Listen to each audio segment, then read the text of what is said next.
It makes a big difference.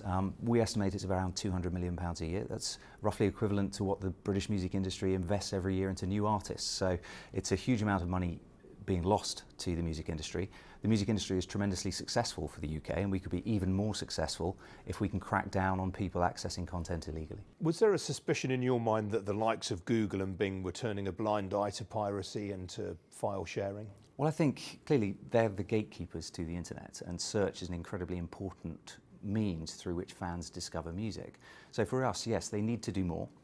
Obviously, they reap enormous benefits from their businesses, from search, and they've all given consumers a tremendous facility now, which we all use every day. But at the same time, they have a responsibility to make sure that they're not helping illegal businesses. And we've found when you search for British music, all too often, most of the links that you find in search results, even at the very top, are to illegal sites, and we think that's wrong. So how effective do you think this is going to be, and by when will you start to see meaningful results from it? I mean, for example, I looked for some of these sites this morning on Google, and I still found them without too much difficulty. Well, that's right. What we're mainly concerned with are fans who haven't decided they're going to go out and take the music illegally. They're just looking for the music to access.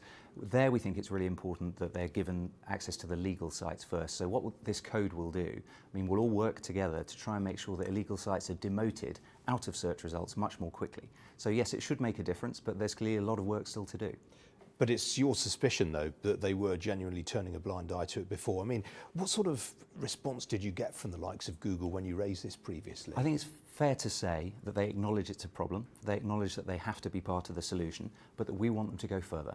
So I see this code as the first step in that direction, to getting the search engines to be more collaborative partners in solving the problem. I think everybody has an interest in an internet that rewards creativity. The creative industry is the fastest growing sector of the economy. So many talented people here want to work in creative jobs, but obviously that can only happen if we deal with the illegal sites that don't reward anyone. But isn't the problem this, though, Geoff, that people who are genuinely determined to find these kind of sites and indulge in this sort of behaviour, there's always going to be a way for them to do so. They'll always find a way. I think we have to recognise there's a hardcore who perhaps will always be determined to take something for nothing. And that's a shame. I think personally that artists deserve to be rewarded for their work, and that we're only going to see innovation on the internet if people are rewarded for their creativity. How important has it been for you to have the UK government behind you? I think it's been pivotal. We should say thank you to Matt Hancock, in particular the Minister of Culture, and the IP Minister, Joe Johnson, have both played an absolutely pivotal role in bringing everybody to the table.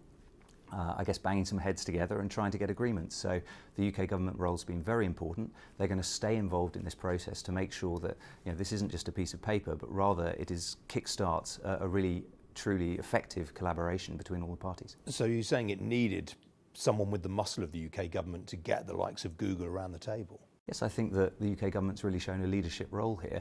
The digital economy is tremendously important for the UK. And I think the UK recognised that we need to take a lead here. We need to create a digital economy that works for business and works for artists. And I think this is a great step in that direction.